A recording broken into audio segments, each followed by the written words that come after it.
Good afternoon student. In compiler design हमने last time intermediate code generation वाला chapter complete किया है। आज हम न्यू चैप्टर स्टार्ट करेंगे जो है run time memory management. Now उसका फर्स्ट टॉपिक है source language issue.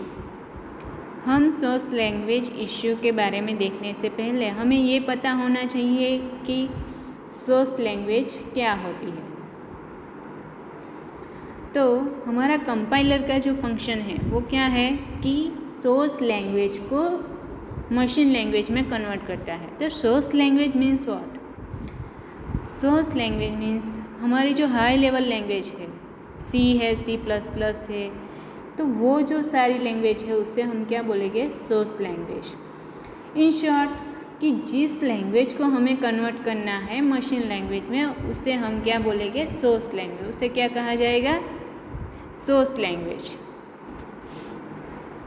Now source language जो होती है तो वो वेरियस होती है, मीन्स कि वेरियस अलग अलग प्रकार की होती है। जैसे कि C है, C++ है, जावा है, तो वो जो सब है वो क्या होगा? उसे क्या बोला जाएगा? सोर्स लैंग्वेज बोला जाएगा। कंपाइलर उसे क्या करेगा कि हमारी जो सोर्स लैंग्वेज है उसका मशीन कोड जनरेट करेगा, उसका मशीन कोड जनरेट करेगा। नाउ फर्स्ट जो टॉपिक है हमारा ये चैप्टर का तो वो है सोर्स लैंग्वेज इश्यू।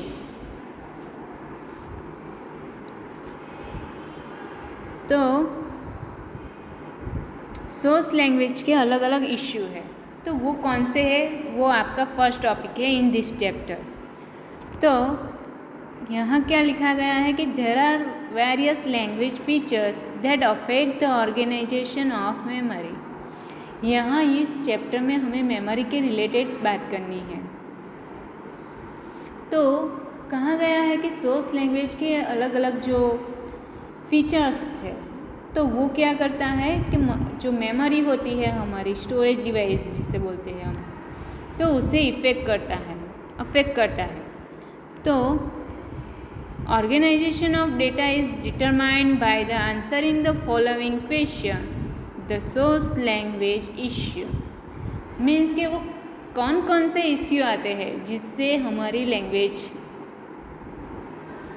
हमारी सोर्स लैंग्वेज जो है उसे इफेक्ट होता है। तो फर्स्ट जो है सोर्स लैंग्वेज का इश्यू का, तो फर्स्ट जो है वो क्या है? The source language allow the recursion.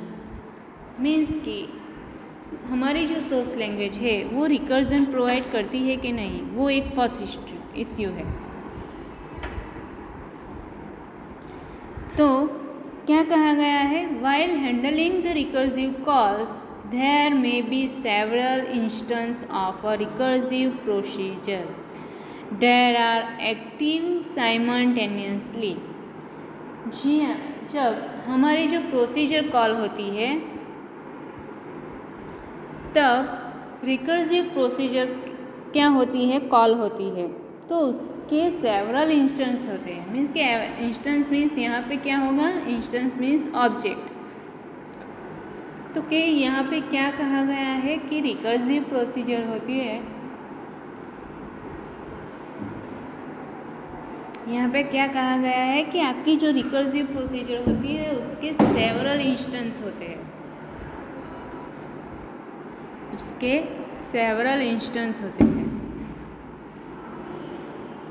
जो प्रोसीजर है वो साइमल्टेनियसली क्या होती है? रन होती है, तो उसके सेवरल इंस्टेंस होते हैं। नाउ मेमोरी एलोकेशन जो है must be needed to store the each instance with the copy of local variable and parameter based on pass to that recursive procedure. कि हम जो भी रिकर्सिव प्रोसीजर को पैरामीटर पास करते हैं तो उसके जो इंस्टेंस है, उसके जो ऑब्जेक्ट है, इंस्टेंस मीन्स ऑब्जेक्ट, तो उसे क्या करना पड़ेगा, तो copy of local variable and the parameter pass to that recursive procedure. Means कि जो भी पैरामीटर पास करते हैं उसे और जो भी उसके इंस्टेंस है, मीन्स कि जो ऑब्जेक्ट है, तो वो हमें क्या करना पड़ता है, उसे मेमोरी में स्टोर करवाना पड़ता है। बट उसके लिए क्या होना चाहिए कि number of active instance is determined by the run time. Run time हमें कितने इंस्टेंस जो है, कितने ऑब्जेक्ट जो है वो रन हो रहे हैं वो डिटरमाइन करना पड़ेगा।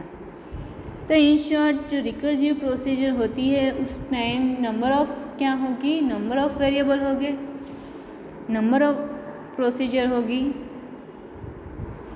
तो उसके जो इंस्टेंस हैं तो उसे हमें क्या करना पड़ता है, स्टोर करवाना पड़ता है। तो ये जो है हमारा वन काइंड ऑफ इश्यू है during the recursive procedure. Now दूसरा जो इश्यू है वो क्या है, how the parameter are pass to the procedure. कि दूसरा इश्यू कौन सा है मेमोरी अलोकेशन के लिए, कि हम प्रोसीजर जो है उसमें पैरामीटर कैसे पास करते हैं, उसमें पैरामीटर कैसे पास करते हैं, तो उसके लिए क्या है, वो भी एक हमारा एक इश्यू है कि हम पैरामीटर कैसे पास करते हैं। तो there are two methods of parameter passing, call by value and call by reference. The allocation strategy for the each of these methods are different.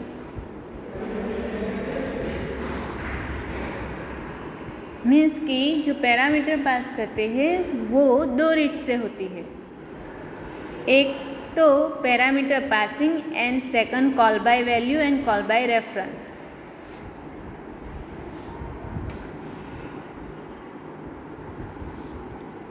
In short कि आप जो भी पैरामीटर पास करते हो प्रोसीजर में, तो वो भी डिपेंड रहता है कि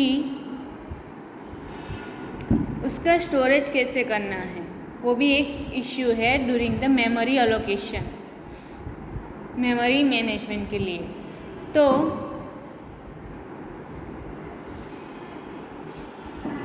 उसके टू टाइप्स है, call by value and call by reference.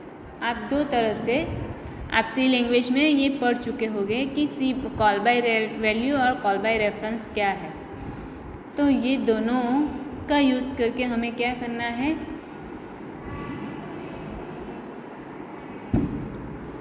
Parameter pass करना है। तो वो भी क्या होगा, डिपेंड रहेगा आपका जो सोर्स लैंग्वेज के इश्यू हो गए उसमें। थर्ड जो इश्यू है वो क्या है कि does the procedure refer the non local names, how,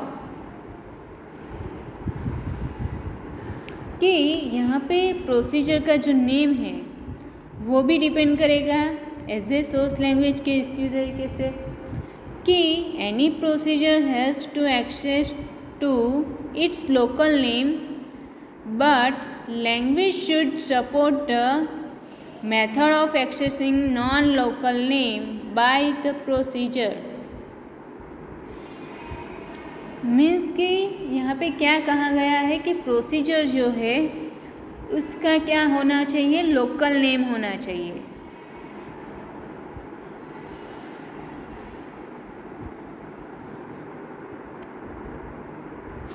But the language should support the method of accessing non-local names by procedure। यहाँ पे क्या बताया गया है कि प्रोसीजर का जो नेम होता है वो क्या होना चाहिए, नॉन लोकल होना चाहिए। वो भी क्या करेगा कि जो भी उससे क्या होगा कि हम ये मेथड को नॉन लोकल जो प्रोसीजर है उससे एक्सेस करने के लिए यूज़ करेंगे। तो हमें क्या करना चाहिए, बट लैंग्वेज शुड, कि लैंग्वेज कैसी होनी चाहिए, सोर्स लैंग्वेज जो है उसके बारे में यहाँ कहा गया है कि वो कैसी होनी चाहिए। तो it should be support the accessing the non local name by the procedure. उससे क्या सपोर्ट करना चाहिए,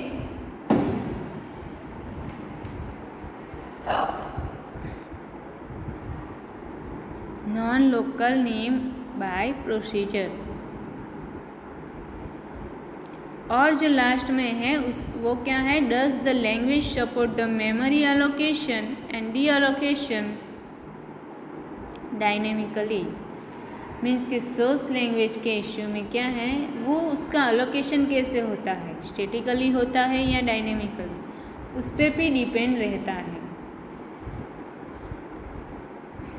तो the dynamic allocation and deallocation of memory bring the effective utilization of memory। Means उसका allocation and deallocation जो है वो भी क्या सपोर्ट, वो भी एक इश्यू है सोर्स लैंग्वेज के इश्यू में।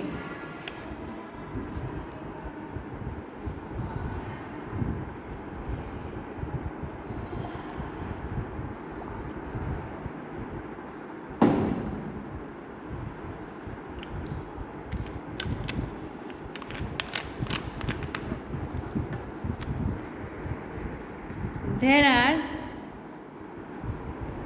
effect of this source language issue on the runtime environment। Means ये जो सारे हमने इश्यू देखे तो वो कहाँ किस टाइम इफ़ेक्ट करेंगे, तो कि रन टाइम एनवायरनमेंट, जब अब हमारी प्रोसीजर रन हो रही होगी तब ये जो सारे इश्यू है वो क्या करेगा, इफ़ेक्ट करेगा। Has the run time storage management is a very important. इसीलिए रन टाइम स्टोरेज एनवायरनमेंट है वो मैनेजमेंट जो है वो करना वेरी इम्पोर्टेंट है। नाउ नेक्स्ट टॉपिक जो है आपका वो है स्टोरेज ऑर्गेनाइजेशन। नाउ इस टाइप आपका क्या होगा, रन टाइम स्टोरेज किया जाएगा। ये आपका एक मेमोरी का ब्लॉक है, ये क्या बताया गया है, मेमोरी। उसमें क्या मेमोरी जो हमारी होती है वो क्या होती है, स्टोरेज डिवाइस है। तो हमारी मेमोरी जो है वो सब पार्ट में डिवाइड की गई है कि फर्स्ट जो टॉप एरिया है वो कोड एरिया है, सेकंड जो है स्टैटिक डेटा एरिया है, उसके बाद स्टैक और उसके बाद लास्ट में हीप।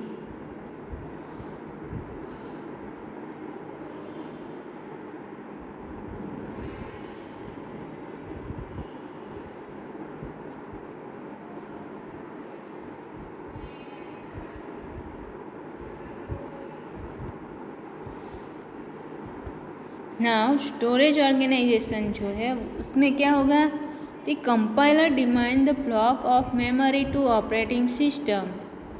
मीन्स कि हमारा कंपाइलर जो है वो डिमांड करेगा किसकी, तो कि मेमोरी एंड ऑपरेटिंग सिस्टम की। The compiler utilise the block of memory for the running the compiler program. This call as a run time storage. इसे क्या कहा जाएगा, run time storage.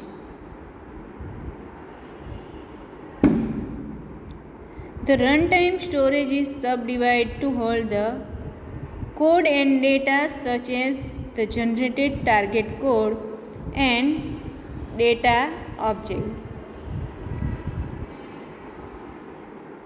Information which keep track of procedure activity. इसमें run time storage जो है उसे सब part में डिवाइड किया जाएगा। एक है जो कोड एंड सेकंड जो है वो आपका डेटा। तो size of generated code is fix, means कि कोड जो भी होगा उसकी साइज कैसी होगी, फिक्स होगी. Hence the target code occupied the statically determined the area of memory. यहाँ आपका जो स्टोरेज होगा तो वो दो टाइप से होगा, एक तो स्टेटिकली एंड सेकंड जो है वो dynamically. Compiler place the target code at the lower end of the memory, means कि टारगेट कोड होगा उसे लोअर पार्ट में, मेमोरी के लोअर पार्ट में स्टोर करवाया गया. The amount of memory required by the data object is known as the compile time, and hence the data object is also can be placed at the statically determined the area of the memory. Compiler prefer to the place the data object in the statically determined area. This data object then can be compile into target code. तो इस type आपका storage होता है. उसके बाद उसे क्या करता है, कंपाइल किया जाता है to generate the target code. यहाँ एक एग्जाम्पल दिया गया है. For example in the Fortran all the data object are allocated statically. The static data area is in the top of the code area.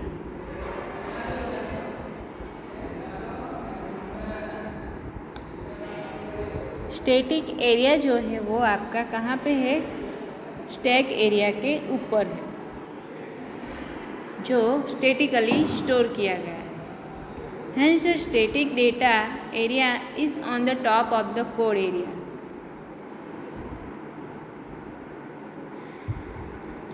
The counterpart of control stack is used to manage the active procedure. यहाँ जो stack use किया है वो उसे control procedure को manage करने के लिए यूज़ किया गया है. When the call occupies, then execution of activation is interrupted and information about status of stack is saved on the stack. Means कि प्रोसीजर का एक्टिवेशन का जो स्टेटस है उसको क्या करेगा, स्टैक स्टोर करेगा.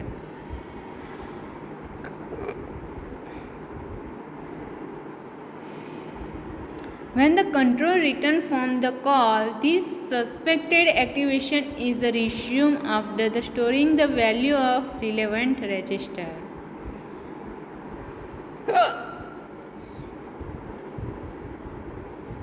Also, the program counter is set to point immediately after the call. यहाँ प्रोग्राम काउंटर क्या करेगा कि नेक्स्ट कौन सी प्रोसीजर है उसे एग्जीक्यूट करना है उसको वो पॉइंट करेगा. This information is store the stack area at the run time storage. Stack यहाँ पे as a run time storage के लिए यूज हो रहा है. Some data object which are contained in this activation can be allocated on the stack along with the relevant information. और last में जो ये हीप बताया गया है तो वो क्या है, the heap area is the area of the run time storage in which other information store. ये क्या है, रन टाइम स्टोरेज है, उसमें क्या किया जाता है, अदर इंफॉर्मेशन को स्टोर किया जाता है.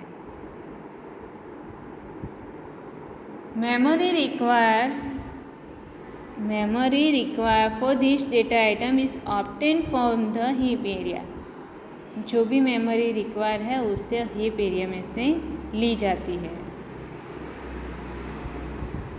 Memory for some activation is also allocated from heap area. In short के मेमोरी जो अलोकेशन होती है वो हीप एरिया से होती है.